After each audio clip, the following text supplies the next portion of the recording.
Welcome to the episode of The Path. This week, I'm excited to welcome Jing Wang, co-founder and CEO of FinTell Financial Services, a leading independent fintech organization that's helping financial institutions adapt to the new digital world.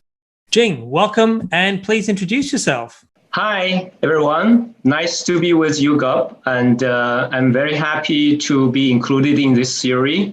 My name is Jing Wang. I'm the chairman and CEO of FinTell, leading financial technology company in China.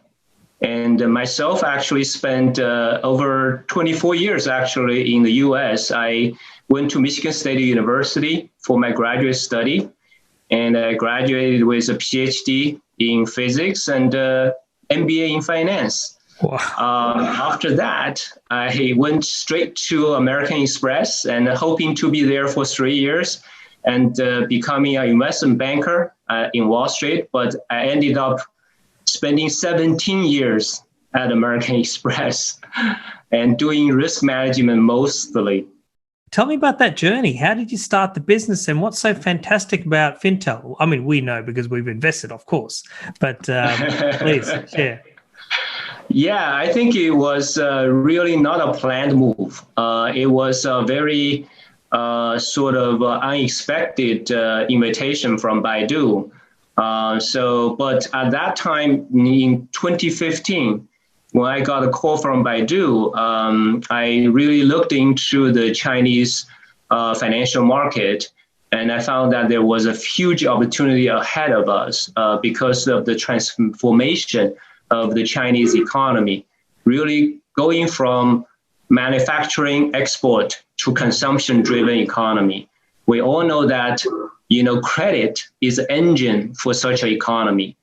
But a lot of the banks in China lacks the digital capabilities and, online risk management capabilities.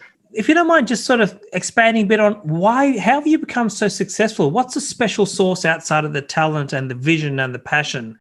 Yeah, I think it's come down to maybe two major factors, if you will. The first factor is financial technology is a very, very, competitive market.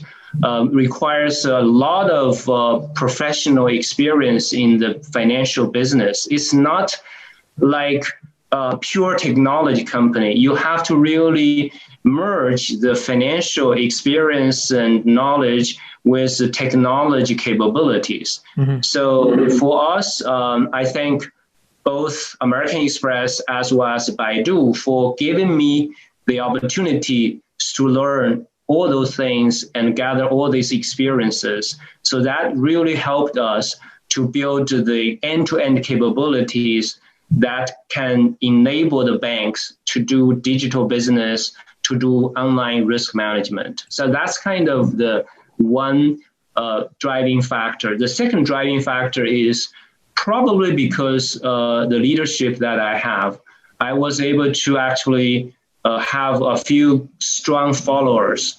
A few of the people the other two founders actually were American Express employees. Right. And actually about more than 20 core leaders at FinTell used to work for me at Baidu. So I trained them and I hired them in Baidu. So they all followed me. So that's why I think those two factors really made us actually grow faster than our competitors. So I'm just going to move you on to funding and the whole funding approach. So, just walk us through the original, how did you decide to approach the funding equation? And then what sort of investors do you look for, especially, and as we go through that, then there's another piece I was going to go down, which is different stages of funding. Is that different? Right. Yeah. Great question. So I think I'm a physicist, so I sort of very much like simplicity. just like E equal to MC squared. That's the Einstein's, sort of discovery. It's so simple. So for me, I pursue simplicity. So in terms of funding, that I actually have two principal criteria. One is that I want my partner's structure to be simple. That's why each of my 3 rounds of fundraising, I only have one investor.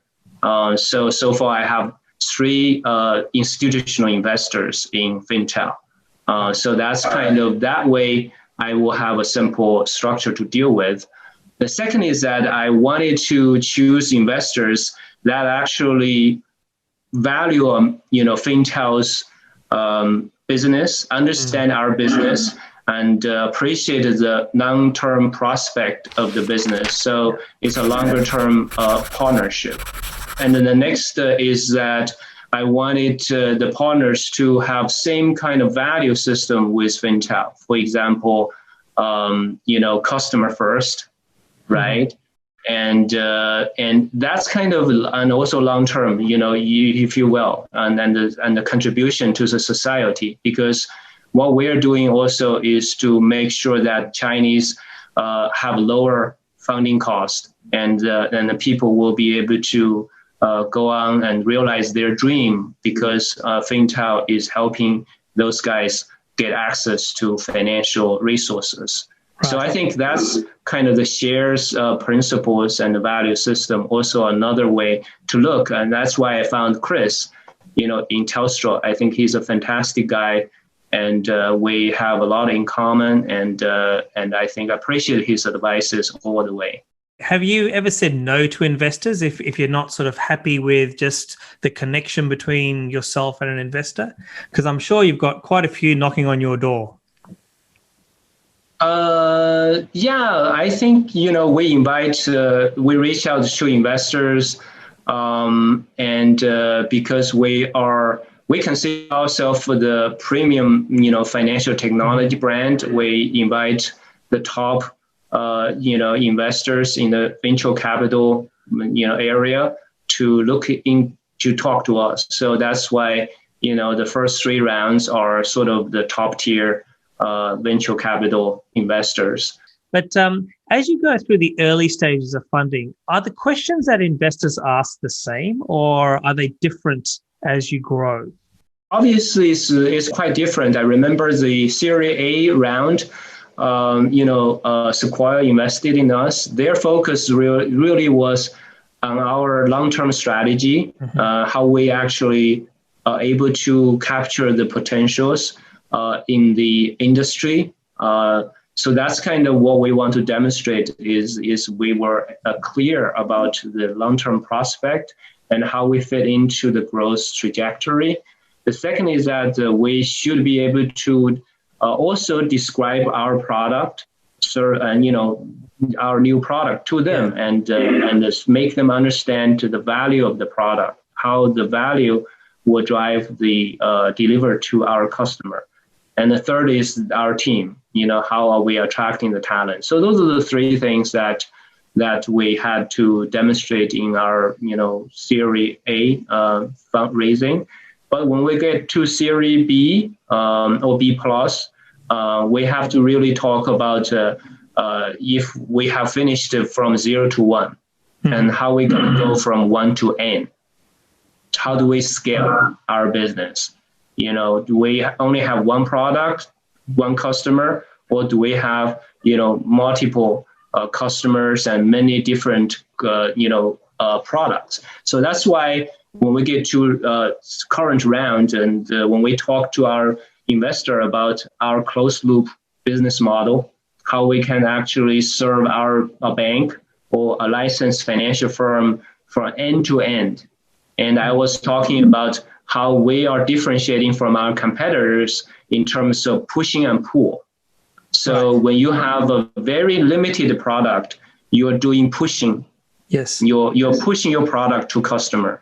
But what we are trying to do right now is pull, because I have end-to-end capabilities. I go into our customer saying, what is your pain point? Yeah. Tell me about your needs. and then I pick up all my different modules and capabilities to fill their gaps, to meet their new needs. So that's kind of where we are. So the dialogue, the selling points are very different from, Series B to Series A. I hope the startup entrepreneurs realize how they need to evolve their stories backed by their business evolution. I think it's fantastic, because I think the other 2 points which I've just picked out of that is that it's not just about the relationship with investors, it's the relationship you're building with customers and understanding the end-to-end and how you can offer that to them. So that's actually great learning as well, which we'll take Absolutely. that through. So paint me a vision now. We're sort of like, the business is going phenomenally well, top 4. What's the growth dreams and the growth plans for FinTell? Yeah. So give you the example of our business growth. When we started, we had only one business line, which is what we call the standard product, which is we produce some credit scores. We have some indices or profiling, data that we provide to banks and others to be used in their risk decisioning. As time goes on, we added our what we call the customized services, where we actually combine our data with banks' data to produce a model or a risk management strategy that is appropriate for the client's product, population, and brand. So let me say 7 years down to 6 months by the Apple of fintech in China. How's that? That's right. You summarize it very well. I like that. I like to use that in my marketings. That's yours for free. There you go. That's part of the value.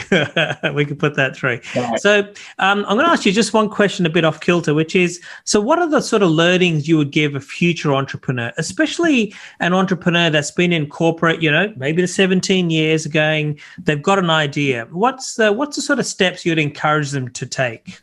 Yeah, I think, for the entrepreneur, I think they must know the market very well. They must understand the products and the services they have created is going to really meet the market's needs, customers' needs, obviously. Yeah. And they also understand the needs is not just about today, but they also need to chart it out to the future.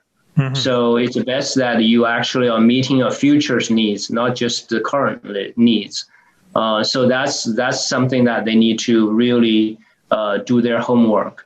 The second is that I think they must find or identify talents, attract them, because if you don't have, the people who really share the vision with you, share the enthusiasm with you, and are able to really stay loyal to you during the up and downs, you won't be able to, even if you have the best product in the world, you won't be able to deliver it. So I think you've got to have a very strong core team that is going to be with you when, up through up and downs. Those are the 2 things that you have to do. And third thing, I told my new employee yesterday, you have to embrace changes.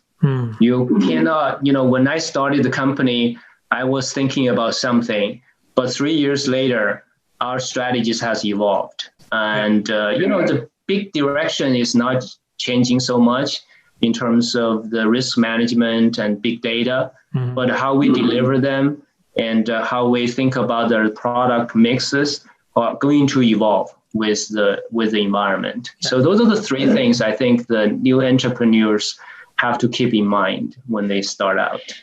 Our session's coming to an end, so I must say, Xie, thank you very much for your insights and your time as well. It's been an honor to hear, where the business is going. Thank you, Gap, and it's a tremendous opportunity. I want to take this time to thank Telstra for investing in us and believing in us. I think the journey ahead is exciting, and let's keep going. Absolutely right. Thank you very much again, Jing. Really, really appreciate that. And for everyone else who's watching and just listening, please share this with any entrepreneurs that you think would kind of find this useful. But for now, thank you all for listening and watching, and we'll see you next time.